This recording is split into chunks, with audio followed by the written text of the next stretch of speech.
Hello everyone, perfect study 7 channel में आप सबका स्वागत है। आज की क्लास है सीटेट सीडीपी समाजीकरण सोशियोलाइजेशन को आज हम पढ़ेंगे। इससे पहले मैंने और सारी क्लासें जो है पढ़ाएं, जिसको आप लोग देख लीजिएगा। हाँ, तो आगे हम पढ़ते हैं। समाजीकरण क्या है, सोशियोलाइजेशन क्या है। समाजीकरण की प्रक्रिया यानी इसकी समाजीकरण क्या होता है। तो यह एक जीवन भर चलने वाली प्रक्रिया यानी जो समाजीकरण होता है वह एक जीवन भर चलने वाली प्रक्रिया है। जो समाजीकरण जो होता है, बालक जैसे ही जन्म लेता है तो जन्म से स्टार्ट हो जाती है और जब तक व्यक्ति की मृत्यु नहीं है तब तक उसमें कुछ न कुछ समाजीकरण होता रहता है। इसमें बच्चा समाज का एक हिस्सा बनना सीखता है। यानी जो समाजीकरण है यह जीवन भर चलने वाली प्रक्रिया है और बालक जब से जन्म लेता है तब से उसके अंदर समाजीकरण की प्रक्रिया शुरू हो जाती है। जब तक वह उसकी मृत्यु नहीं होती है तब तक यह समाजीकरण की प्रक्रिया चलती रहती है और जो बच्चा होता है समाज का एक हिस्सा बनने का सीखता है। समाजीकरण जैसे होता है कि जैसे बालक जब किसी भी व्यक्ति के संपर्क में जाता है, किसी भी समाज के संपर्क में जाता है, किसी के साथ जाता है तो वहाँ कुछ न कुछ वह सीखता है, कुछ न कुछ देखता है और उसको अनुभव करता है, ऑब्जर्व करता है। तो यही समाजीकरण कहलाता है। तो जो जहाँ भी बालक जाता है अपने अनुभव द्वारा या किसी के अपने अनुभव द्वारा उसको जो भी ग्रहण करता है वही समाजीकरण कहलाता है। यदि समाजीकरण का उद्देश्य क्या होता है, तो बच्चों को सामाजिक रूप से स्वीकार्य व्यवहार सिखाना और समाज की संस्कृति को अगली पीढ़ी तक पहुंचाना। यानी समाजीकरण का मुख्य उद्देश्य यही होता है कि जो बच्चा है वो जो हमारे समाज में जो रीति रिवाज या व्यवहार चल रहा है उसको सिखाना होता है और वह सीख करके ये होता है कि ये फिर अगली पीढ़ी में जा कर के उस कार्य को करेगा। जैसे हिंदू समाज है तो हिंदू समाज में बहुत सारे त्यौहार होते हैं, तो उस त्योहारों को हम क्या करते हैं, बच्चों को बताते हैं कि इस त्योहार में ऐसे हमारा रीति रिवाज है कि ऐसी हमारी संस्कृति है कि इस जैसे होली है तो इसमें कलर लगाया जाता है, अच्छे अच्छे पकवान बनते हैं और एक दूसरे के साथ हम मिल करके रंग लगाते हैं। तो ये क्या होता है कि वह जो हमारी संस्कृति है या जो हमारा त्यौहार है उसको अगली पीढ़ी तक पहुंचाया जा रहा है कि उस बालक को सिखाया जा रहा है। फिर अब उसकी अगली पीढ़ी आएगी, उसके बच्चे होंगे तो वो उनको ये चीज़ें बताएगा। तो इस प्रकार से समाजीकरण जो होती है एक जीवन भर चलने वाली प्रक्रिया होती है और जो जन्म से ही शुरू हो जाती है और मृत्यु तक चलती है। इसमें जो बच्चा है वो समाज का एक हिस्सा बनना सीखता है। अगला है समाजीकरण के प्रकार, यानी समाजीकरण के प्रकार क्या है, ये वाला है कि समाजीकरण के प्रकार। तो समाजीकरण के प्रकार में है जो कि पहला है प्राथमिक समाजीकरण, यानी समाजीकरण के प्रकार में जो है पहला है प्राथमिक समाजीकरण। पहला प्राथमिक समाजीकरण में हम देखते हैं कि यह सबसे महत्वपूर्ण चरण है। यानी जो प्राथमिक सामाजिक प्राइमरी सोशियोलाइजेशन है ये सबसे महत्वपूर्ण चरण है और मुख्य रूप से परिवार में होता है। यानी प्राथमिक, अगर क्वेश्चन में पूछ लेता है कि प्राथमिक समाजीकरण क्या है, तो अगर उसमें रहेगा कि विद्यालय है, परिवार है, समाज है, मीडिया है, तो इस प्रकार से अगर कुछ देता है तो प्राथमिक समाजीकरण जो होता है वो परिवार होता है। यानी बालक कभी भी, कोई भी बालक है जब जन्म लेता है कहीं भी तो वो सबसे पहले कहाँ जन्म लेता है, एक परिवार में, या तो अपने माता पिता उसके परिवार में, या तो माता पिता है या कोई अन्य सदस्य, तो वो परिवार में ही जन्म लेता है और परिवार के द्वारा जो माता पिता होते हैं या अन्य सदस्य होते हैं, दादा दादी हो गए, चाचा चाची हो गए, भाई बहन हो गए, तो उनके साथ वो बोलता है या उनके द्वारा किए गए व्यवहारों को देखता है, तो उस प्रकार से उनको वो सारी चीज़ें सीख लेता है। तो जो है बालक का जो पहला समाजीकरण या पहला समाज स्टार्ट होता है वो कहाँ से शुरू होता है, तो वह जो शुरू होता है वह परिवार से शुरू होता है। तो इसलिए प्राथमिक समाजीकरण क्या है, तो सबसे यह महत्वपूर्ण चरण है और मुख्य रूप से परिवार में प्राथमिक समाजीकरण होता है। यहाँ बच्चा भाषा व्यवहार के बुनियादी नियम, अपने शुरुआती रिश्ते सीखता है।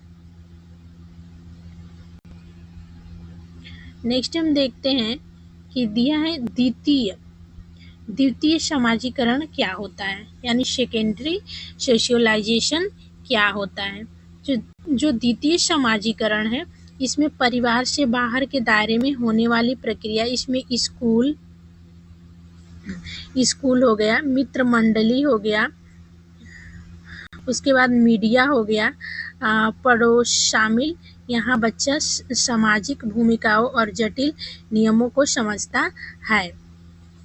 यानी जो द्वितीय समाजीकरण होता है, तो द्वितीय समाजीकरण क्या होता है, तो परिवार से बाहर, यानी जो परिवार है उससे बाहर जो भी चीज़ें होती हैं, जैसे बालक स्कूल जाता है या मित्रों के साथ अपने रहता है, या मीडिया हो गया, पड़ोस के लोग हो गए, या यहाँ बच्चा जो है सामाजिक भूमिकाओं को, जटिल नियमों को समझता है। तो अगर द्वितीय समाजीकरण होता है, तो द्वितीय समाजीकरण में जो होता है, स्कूल आता है, मित्र मंडली आती है, मीडिया आती है, पड़ोस आते हैं, ये जो होता है द्वितीय समाजीकरण यहाँ पे होता है। बालक जब परिवार से मान लीजिए कि निकलता है तो कहाँ पे जाता है, परिवार से जब बालक निकलेगा तो जाएगा कहाँ, या तो अपने सबसे मित्रों के संपर्क में आएगा, या स्कूल जाएगा, या परिवार से निकलेगा पड़ोस के लोगों से मिलेगा, या मीडिया हो गया। तो इन सारी चीज़ों से वहाँ पे उसका द्वितीय समाजीकरण, तो प्राथमिक समाजीकरण परिवार होता है और द्वितीय समाजीकरण उसका स्कूल हो गया, मित्र मंडली हो गई, मीडिया हो गई, पड़ोस आदि होते हैं। एक आता है एक्टिव सोशियोलाइजेशन। ये भी क्वेश्चन में पूछ देता है कि सक्रिय समाजीकरण क्या है। तो इसमें क्या होता है कि जो सक्रिय समाजीकरण है, इसमें जो है ये होता है, सक्रिय जो समाजीकरण है इसमें है जहाँ बच्चा स्वयं सक्रिय होकर भाग लेते हैं, मित्र मंडली में खेलना या स्कूल में चर्चा करना। सक्रिय जहाँ बालक को जो हम उत्सुक नहीं करते, वो खुद अपना सक्रिय होकर के और उन कार्यों को करता है। जैसे बालक है जहाँ बच्चा स्वयं जो है सक्रिय होकर भाग लेता है, जैसे मित्र मंडली हो गई, अपने मित्रों के साथ है तो वहाँ खेलना कूदता, वहाँ खुद वो बोलता है कि मैं ये चीज़ खेलूंगा, ये नहीं खेलूंगा, ये से खेलते हैं, वैसे खेलते हैं। तो वहाँ स्वयं वो जो है, या स्कूल में कुछ चीज़ें अपने मित्रों के साथ या किसी से चर्चा करता है, तो सक्रिय समाजीकरण। निष्क्रिय समाजीकरण या पैसिव सोशलाइजेशन का, जब बच्चा सीधे भाग नहीं लेता है लेकिन अवलोकन से सीखता है, जैसे पुस्तकालय, टीवी देखना या समाचार पत्र पढ़ना। यहाँ पे बच्चा जो है स्वयं जो है भाग नहीं लेता है, ये नहीं करता है कि उसमें जा कर के वो कोई भी कार्य नहीं करता है। जो पुस्तकालय वहाँ जाता है, वो बुक आदि को देख करके ऑब्जर्व करता है या पढ़ करके ऑब्जर्व करता है।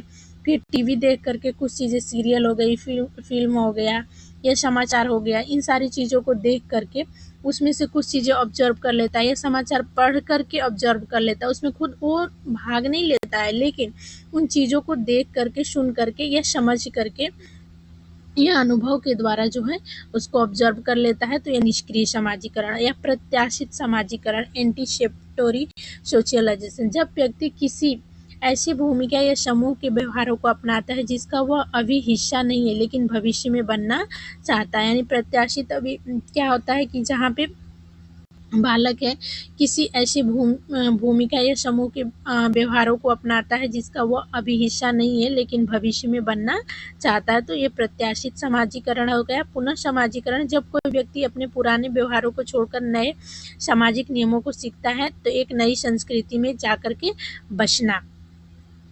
जैसे कोई व्यक्ति है या बालक है, जब कोई उसके पुराने व्यवहार होते हैं उनको छोड़ करके, और जब वो जा करके नए व्यवहारों को सीखता है, नए नियमों को सीखता है, तो वह पुनः समाजीकरण या रीसोशलाइजेशन कहलाता है। जैसे कोई व्यक्ति है तो क्या करता है कि नई संस्कृति में जा कर के बसना, जैसे अपनी कोई कहीं पे चीज़ें हैं जैसे गांव में है, उस चीज़ों को छोड़ करके जाके शहर में जब बसता है, तो वहाँ की जो समाजीकरण है, व्यवहार है, उनको वो अपना लेता है, उनको वहाँ की जो संस्कृति है उसको कर लेता है।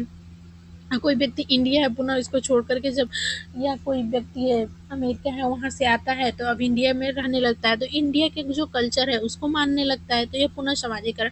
यानी जो इंग्लैंड से आया या अमेरिका से यहाँ आया तो वहाँ का जो समाजीकरण है, ये उस वहाँ का जो उसके व्यवहार हो, उन सारी चीज़ों को छोड़ करके इंडिया में जैसे लोगों से बात करना, या इंडिया में जो चीज़ें कल्चर में या संस्कृति में जो चीज़ें त्यौहार आदि हो गया, तो उसको मनाना, उसके अनुसार रहना, तो यह पुनः समाजीकरण हो गया। अब समाजीकरण की एजेंसियाँ, एक क्वेश्चन पूछता है समाजीकरण की एजेंसियाँ क्या होती है, तीसरा। तो इसमें एजेंसी को दो भागों में बांटा जा सकता है। यहाँ पे देख सकते हैं कि जो दिया है, एजेंसी को दो भागों में बांटा जा सकता है। एक है आपका सक्रिय एजेंसी, एक हो गया सक्रिय एजेंसी, और दूसरा है आपका ये है, देखिए दूसरा ये है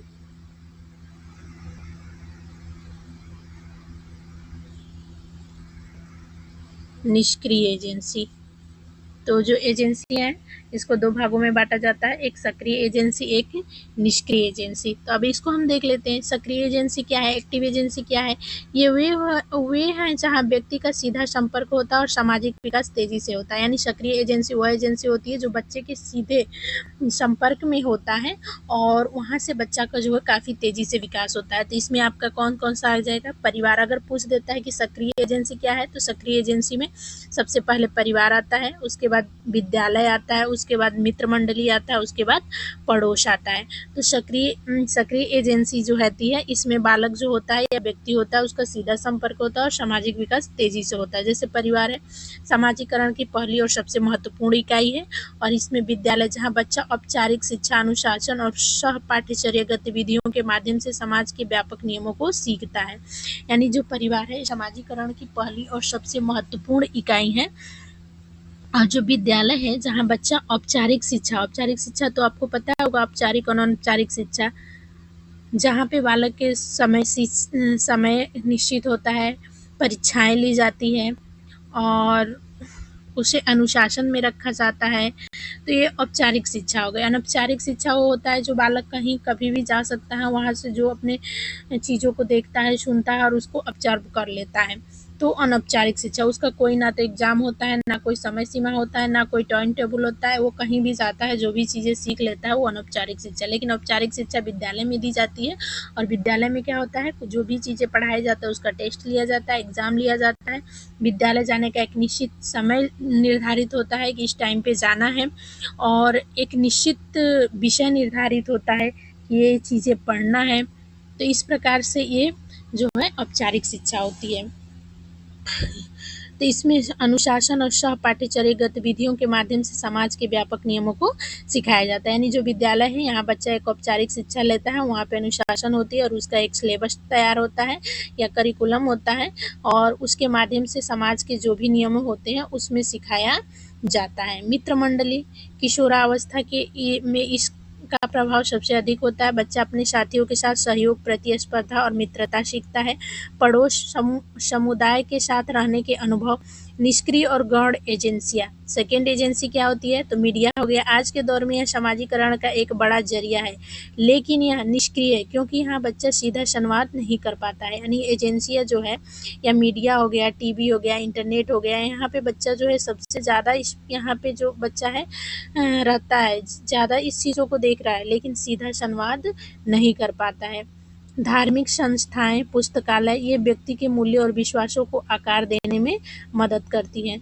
तो अगर आपसे क्वेश्चन पूछता है कि समाजीकरण की कितनी एजेंसियां होती है, तो समाजीकरण की मुख्य रूप से दो एजेंसियां होती हैं। इसमें पहला होता है प्राथमिक एजेंसी जो होता है, पहला होता है सक्रिय एजेंसी और दूसरा होता है निष्क्रिय एजेंसी या गौण एजेंसी। जो सक्रिय एजेंसी होती है इसमें विद्यालय आता है सबसे पहले, उसके बाद सबसे पहले परिवार आता है, उसके बाद विद्यालय आता है, उसके बाद मित्र मंडली आती है, उसके बाद पड़ोस के लोग आते हैं। और निष्क्रिय एजेंसी होती है इसमें मीडिया हो गया, जैसे टीवी हो गया, इंटरनेट हो गया, इन सारी चीज़ों के इसमें बच्चा जो है निष्क्रिय होकर के सीखता है। यानी इसमें बच्चा जो है सीधा संवाद नहीं कर पाता। इसके अतिरिक्त धार्मिक संस्थाएं हो गई, पुस्तकालय हैं, ये व्यक्ति के मूल्य और विश्वासों को आकार देने में मदद करती है। कुछ चीज़ें हम याद रखने योग्य होती है, याद रखने योग्य हम सीख लेते हैं कि सीटेट के क्विक टिप्स क्या है।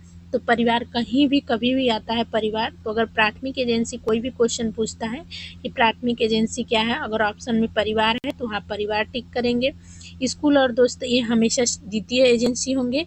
और सामाजिकरण गतिशील क्रिया, डायनेमिक प्रोसेस है। यह एक गतिशील, यानी सामाजिकरण क्या है, तो यह एक गतिशील प्रक्रिया। अगर क्वेश्चन में पूछता है सामाजिकरण क्या है और ऑप्शन में दिया है गतिशील प्रक्रिया, ये तीनों निश्चित हमेशा होता है। परिवार हमेशा प्राथमिक होता है, स्कूल और दोस्त हमेशा सेकेंडरी होते हैं, और मीडिया हमेशा थर्ड होता है, और सामाजिकरण एक गतिशील प्रक्रिया होती है। तो आशा करते हैं कि आपको ये क्लास अच्छी लगी होगी और समझ में आया होगा। जो चीज़ें समझ में नहीं आई होगी उसे कमेंट बॉक्स में आप जो है कमेंट करिएगा, उसको हम फिर से रिवाइज करेंगे। क्लास अच्छी लगी है तो लाइक करिए, सब्सक्राइब करिए और ढेर सारा शेयर करिए, और जो भी आपका क्वेश्चन है उसे कमेंट बॉक्स में ज़रूर पूछें। अगली क्लास नेक्स्ट कल लेकर के आएंगे। Thank you.